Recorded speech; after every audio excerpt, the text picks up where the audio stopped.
Okay, I am going to start by sharing my screen, and then I'm going to walk through this assessment with you guys so you understand the background.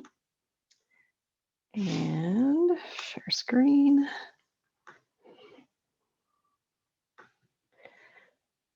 So we'll go through a few bits of information here first, and then we'll actually try it.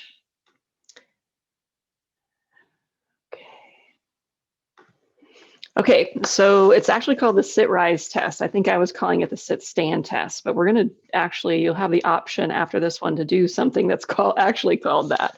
So there was a study that took this, it's been a test for a while, but there was a group of researchers that actually took this test and tried to follow people to determine if, just to see if it did predict any kind of mortality, and they actually decided that it did. They found reasonable evidence that it is a predictive test, and we'll talk about that. So if you want to actually go back and look at this study, here's the basic information, the journal it's in, and then the month and year that it was published.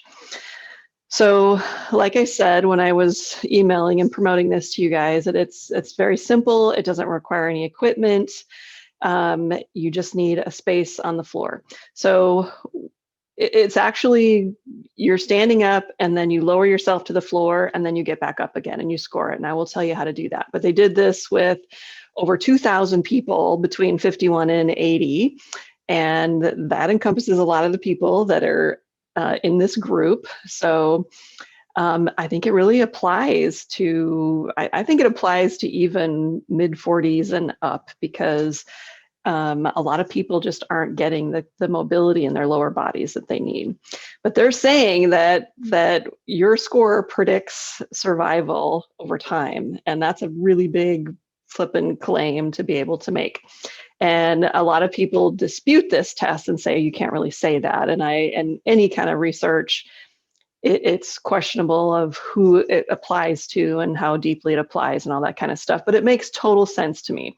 So they basically hypothesize that it is a predictive factor in longevity because the people who scored higher, meaning that they were able to lower themselves to the floor and back up again with little to no support, were stronger and more flexible than people who scored lower.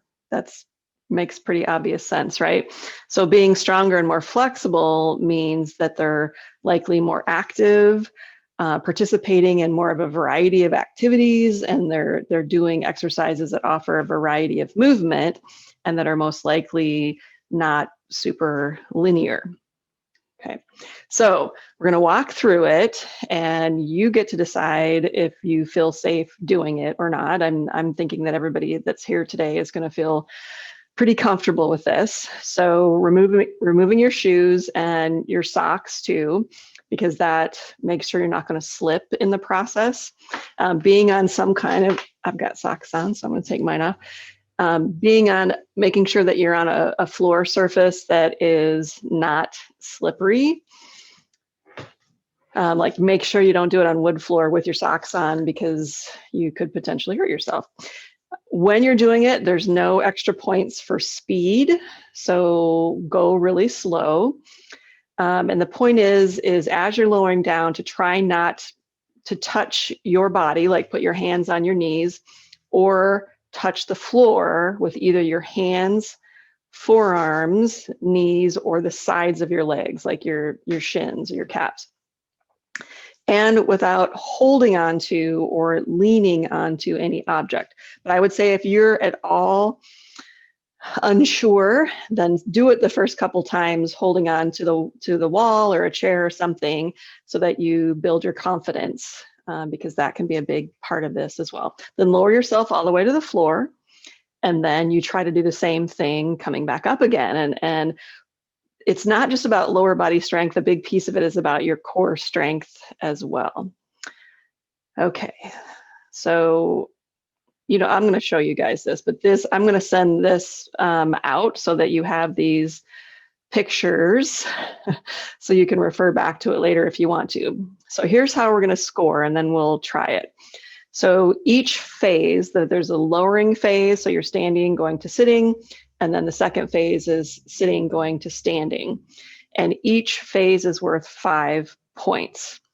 So you start with 5, and then you subtract a point every time you touch your hand or forearm or knee or side of the leg to either another part of your body, and I'll demonstrate what that means, or you subtract a point or half a point if you become unsteady. So like say you're halfway down and then you lose your balance and you fall back on your butt, that would be being unsteady. So half a point comes off for that.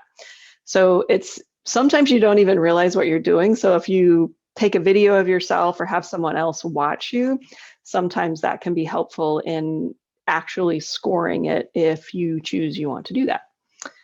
Okay. And then these are just pictures that you can have reference for later of examples of touching the ground or your body that would make it so you would have points taken off.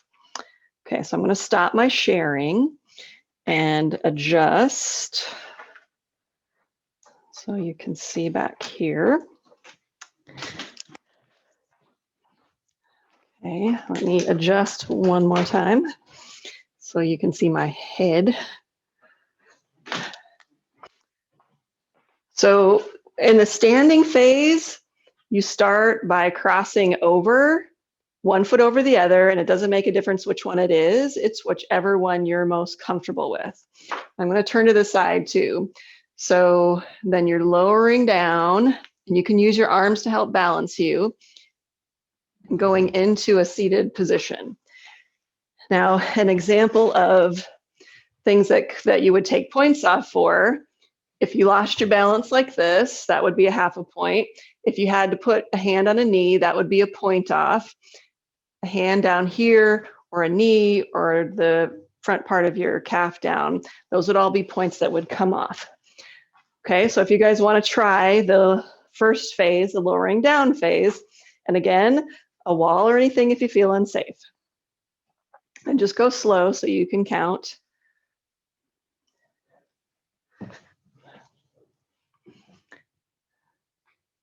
And I'll wait for you guys to get there. I can see a few of you, but not well. You're tiny. Okay, so that's the first phase. So while we're down here, let's just talk a little bit about, this is a way that you can tell if the kind of exercises that you're doing are helping you. And are you making progress? So you'll eventually decrease the amount of assistance or touchdowns that you need in order to balance yourself on the way down. So it's an indicator of mobility and strength in your feet, your ankles, your knees, your hips, and your upper body as well, so that you can balance yourself appropriately or counterbalance yourself, but also the strength in those areas too. Okay, so to come up, so keeping your ankles crossed, and then using your core strength, I'll turn to the side. And many of you might need a little push off with your hand, but try using your core and then pushing straight up from there. So if you want to give that a try, this is often the harder phase. So taking your time.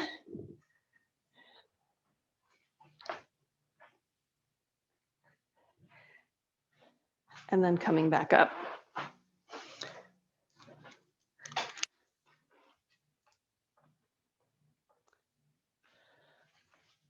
Okay, I can see. I'm watching you, Kate. Okay, then use your hands. Use your hands to get yourself started, and then try just using one. So that would be 1 point. If you use 2 hands, it's 2 points. You can't use your husband. That's a point off. Okay, if you need 2 hands, if you need to push with one hand and come onto a knee first, then that would be 2 points. But allow yourself to do it in whatever way that you can. And then, so what, that's okay. Okay, so now we know. So this is all informational. It's not meant to say you're in terrible shape or you're in great shape. It's informational because a lot of people want to know, and what I'm doing, and what is the exercise that I'm doing, is the movement that I'm doing helping me? Is it making a difference? And is it making a difference that's really good for me? And so according to this test, as you make progress there, it is good for you. And so that, and it's about, I think a lot of it is about protecting yourself from falls too, because that's one of the biggest mortality issues once you hit that late 50s, 60s, 70s, definitely into the 80s. One of the biggest mortality issues is having falls and becoming injured. And the more flexible and mobile your ankles are, your feet and ankles, especially you and your hips, is you can catch yourself when you do start to fall. Okay, so how do you get better at this test? One is doing it. So when you do it, I mean, you felt in your ankles how much mobility you needed in your ankles just from doing this test, right? Because you're kind of coming down on the side. So doing the test, and the other is doing exercise that offered a lot of variety. Cynthia, let's see. Cynthia made a chat. One thing I found per Katie Bowman, yes, I love Katie Bowman, is that it may be harder if you were wearing more restrictive clothing. Yes, absolutely, it might be harder with restrictive clothing. So stretchy is definitely better. Are there any other questions? You can unmute yourself and ask them, or you can put them in the chat box. But again, just do the test, do exercises that offer you a lot of variety and a lot of challenge is the way to get better at this. All right, I'm going to share again. And if you guys want to learn about this other test,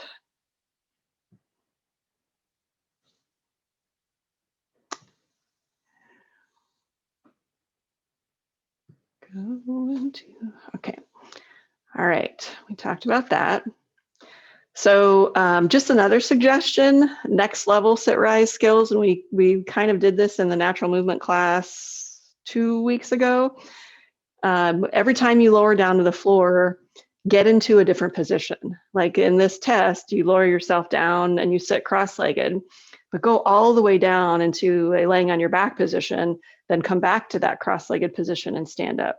Go back all the way down again, lay on your side or your stomach or the other side, and then get back up again from each one of those positions. Because something that I think is really important when we're teaching people about balance and about falls and getting up from a fall, we teach them basically how to maybe crawl over to a piece of furniture and push yourself up. But you might not be able to do that. A lot of falls occur in places like the bathroom and the bedroom, where you might fall in between two pieces of furniture or between the toilet and the tub, and there's not enough area for you to move to be able to crawl to a place to get up. You have to be able to find enough mobility and strength in your whole body to get yourself to a safer place. So I'm not trying to be scary, but that's what the research says. Okay, so the bonus test I wanted to give you guys is called the 30-second chair stand. And if you want to take a minute to go get a chair that has about a 17-inch height, so a folding chair is fine. You don't have to, you can just learn about it now and try it later. But all you need is a chair and a stopwatch. So you're going to sit in the chair, cross your hands over your chest because you can't use your hands to push yourself up and down. Feet flat on the floor like the picture there. Keep your back straight and your arms across your chest. And then whoever's timing you would say go at the start of 30 seconds. And then you repeat the up and down for 30 seconds. And then let's go ahead and do that if anybody wants to do it. So you can use whatever chair you want, and then you can look later. Okay, let me adjust one more time here. Okay, I'll set a timer, and all I want you to do is just count how many times. We're going to start sitting, cross your chest, count how many times you can go up and down in 30 seconds. And at the end, if you're at least more than halfway standing up, you count that as an up. And we will start now.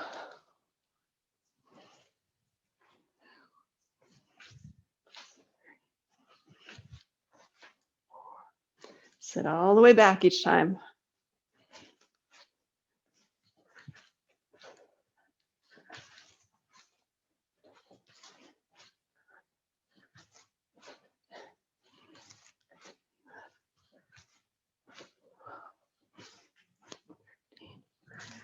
And stop.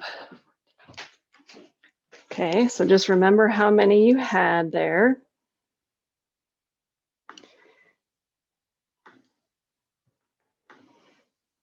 Okay.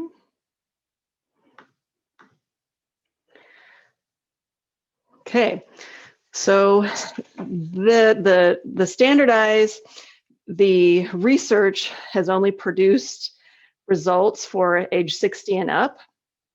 So just look, if you're below 60 years old, then just assume that if you beat this, you're doing fine. So put yourself in these in the correct. There's a category for women and there's a category for men. Now, if you didn't do it, then you can absolutely do the test again and see if you can get it. But this is also just another little assessment to see if clearly that winded me just a bit. But I did 14. I probably could have pushed it a little bit harder, but that is the results. And again, this will be part of what I send out to you guys. So any other questions? Emily is trying it again. Amy, I have a question about the first evaluation. Okay. There's got to be, is there something else I can do to build up the strength and the flexibility? I can't get up off the floor from that. I can't hoist myself up. So yeah. Is it flexibility in the ankles? Is it lower body strength? What about practicing that instead of trying to get to the floor to my footstool? Yes, that's exactly what I was going to say. Is I can do that. Yes, because so you have, like, you can get up and down from a chair, right? Yes. So I did 14. You've got good functional strength in that particular range of motion. So what you need to do then is continue to expand that range of motion. So a slightly lower chair, and then then to a footstool, and then onto a pillow on the ground, or a couple pillows, and then all the way to the ground.